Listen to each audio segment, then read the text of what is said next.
నమస్తే, నేను మీ Shiva. Welcome to political engine.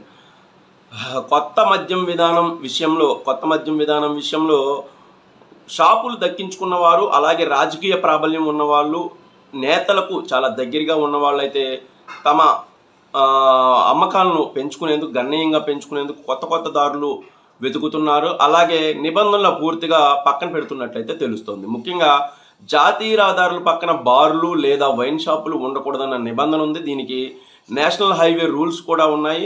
అలాగే కేంద్ర రాష్ట్ర ప్రభుత్వాల ప్రత్యేక నిబంధనలు ఉన్నాయి.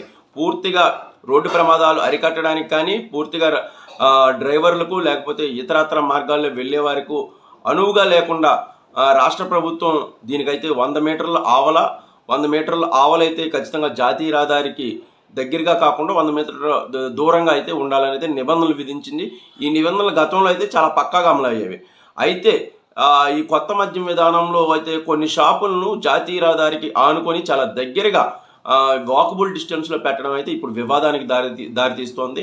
పూర్తి స్థాయిలో నిబంధనలు పక్కన పెట్టి జాతీయ రహదారికి ఆనుకొని అయితే కొన్ని షాపులు అయితే కనిపిస్తున్నాయి. బార్లు కూడా ఒక ప్రాంతంలో కొన్ని ప్రాంతాల్లో అయితే ఇప్పటికే జాతీయ రహదారికి కూతవేటు దూరంలో చాలా కనిపించేలాగైతే పెడుతున్నారు. ఇది అన్ని విధాలుగా రోడ్డు ప్రమాదాలు పెరగడానికి కానీ, లేకపోతే డ్రైవర్లు మద్యం అలవాటు పడి ప్రమాదాలకు కారణం అవడానికి కానీ కారణమయ్యే అవకాశం ఉంది. దీని మీద అయితే ఎక్సైజ్ అధికారులు ప్రధానంగా దృష్టి నిలపాలి. ఎందుకంటే కొత్తగా ఎక్సైజ్ శాఖ జవసత్వాలు వచ్చినాయి, కొత్తగా వాళ్ళకు ఒక స్వతంత్రత వచ్చింది. సో కాబట్టి ఈ నిబంధనలన్నీ పాటించి ఎవరైనా సరే కొన్ని ప్రభుత్వం దృష్టికి తీసుకుని ఎవరైనా కొంచెం పెద్దవాళ్ళు కానీ, లేకపోతే నేతలకు సంబంధించిన ముఖ్యమైన అనుచరులు కానీ, ద్వితీయ శ్రేణి నేతలు కానీ ఇబ్బంది పెడుతున్నా మేము అక్కడే నిర్వహిస్తాము, జాతీయ రహదారులు పక్కనే నిర్వహిస్తాము అని చెబుతున్నా సరే వెంటనే ప్రభుత్వానికి నివేదించాల్సిన అవసరం అయితే ఉంది. ఎందుకంటే ఇది మంచి పద్ధతి కాదు. జాతీయ రహదారులు పక్కనే పెట్టడం, లేకపోతే అమ్మకాలు పెంచుకునేందుకు జాతీయ రహదారి మీద వెళ్ళే వాళ్ళని ఆకర్షించడం లాంటి విషయాలు అయితే అది మంచి పద్ధతి కాదు. దీని మీద అయితే ఖచ్చితంగా ఎక్సైజ్ అధికారులు కొరడా జులిపించాల్సిన అవసరం ఉంది. మళ్ళీ రోడ్డు ప్రమాదాలు పెరిగే అవకాశం నేపథ్యంలో దీని మీద ప్రభుత్వం కూడా సీరియస్గా దృష్టి పెట్టాల్సిన అవసరం అయితే ఉంది. ఇంకో విషయం ఏంటంటే అమ్మకాలకు సంబంధించి కొందరు ఇంకొన్ని కొత్త పొంతలు దొక్కుతున్నారు. ఎలా అంటే మద్యం డోర్ డెలివరీలు చేస్తాం అనధికారికంగా అని అయితే ప్రచారాలు నిర్వహిస్తున్నారు. సోషల్ మీడియాలో విస్తృతంగా అయితే దాని మీద ఒక క్యాంపెయిన్ కూడా చేస్తున్నారు. విజయవాడలో ఒక మద్యం దుకాణం యజమాని అయితే ఏకంగా డోర్ డెలివరీ చేస్తామని ఏకంగా పాంప్లెట్స్ కరపత్రాలు పెంచడం అయితే ఇప్పుడు వివాదానికి దారితీస్తుంది. దీని మీద సాక్షిలో కూడా వార్త వచ్చింది. గతంలో మేము గడప గడపకు బియ్యం ఇచ్చాము, వీళ్ళేమో గడపకు మద్యం ఇస్తున్నారని. ఇలాంటి విమర్శలకు కూటమి ప్రభుత్వం మొదట్లోనే చెక్కి పెట్టాలి. ఇంత అత్యుత్సాహం మద్యం షాపుల యజమానులకు కూడా పనికిరాదు.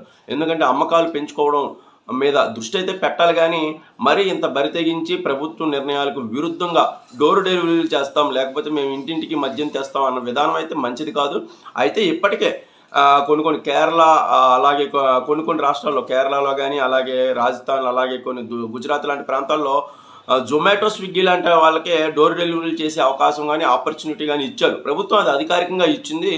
దాని మీద ఒప్పందం చేసుకొని పూర్తి స్థాయిలో జాగ్రత్తలు తీసుకొని, భద్రత తీసుకొని డోర్ డెలివరీ చేసే అవకాశం అయితే ఇచ్చింది. ఇదైతే కొత్త విషయం కాదు, కొత్త మార్గం కాదు. అయితే ప్రభుత్వం తీసుకోవాల్సిన నిర్ణయం, ఇది ఒక విధానపరమైన నిర్ణయం. కాబట్టి ప్రభుత్వం ఒకవేళ డోర్ డెలివరీలు చేసేందుకు అనుమతిస్తే కనుక వీళ్ళు ఏమైనా ప్రత్యేకమైన వ్యవస్థ నెలకొల్పి ప్రత్యేకమైన వ్యక్తుల ద్వారా డోర్ డెలివరీ చేయొచ్చు. కానీ వీళ్ళే ఒక అడుగు ముందుకేసి మద్యం దుకాణాల యజమానులు ఒక అడుగు ముందుకేసి డోర్ డెలివరీ చేయడం అనేది రాజకీయంగా విమర్శలకు కారణమవుతోంది. కాబట్టి వీటి మీద దృష్టి పెట్టాలి. ప్రభుత్వం కూడా దృష్టి పెట్టి, ఎక్సైజ్ అధికారులు కూడా దృష్టి పెడితే ఈ కొత్త మద్యం విధానంలో కూటమి ప్రభుత్వానికి అయితే ఎలాంటి మచ్చం లేకుండా ఉంటుంది. దీని మీద ప్రభుత్వం దృష్టి పెట్టాలి. అలాగే ఈ గీత కార్మికులకు సంబంధించిన షాపుల విషయం కూడా పెండింగ్ ఉండిపోయింది. దీని మీద కూడా దృష్టి సారించాల్సిన అవసరం అయితే తప్పనిసరిగా ఉంది. అలాగే నేను ప్రతి వీడియోలో కూడా కోరుతున్నాను, మద్యం ధరల తగ్గింపు జరిగితేనే కొత్త మద్యం విధానం క్రెడిట్ అయితే తగ్గుతుంది.